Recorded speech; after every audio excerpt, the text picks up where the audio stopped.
My mother wasn't even buried yet when her wedding rings showed up in a pawn shop window. My stepfather said he needed the cash for arrangements.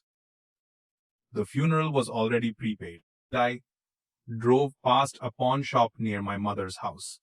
6 days after she died, on my way to pick up her prepaid funeral folder, and something in the window stopped me cold.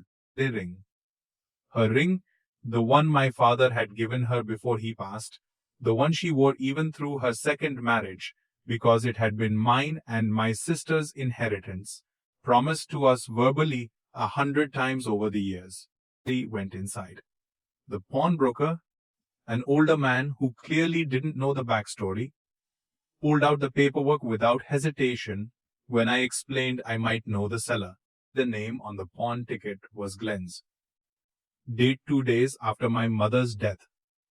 Alongside the ring were her pearl earrings, a gold bracelet from her 40th birthday, and a brooch that had belonged to her own mother. Glenn had walked into a pawn shop with my dying, then dead, wife's jewelry box before her body was even in the ground, and cashed it in like loose change. When I called him shaking, he said he needed money for arrangements. The funeral, I reminded him, was already paid for in full. He didn't have an answer for that.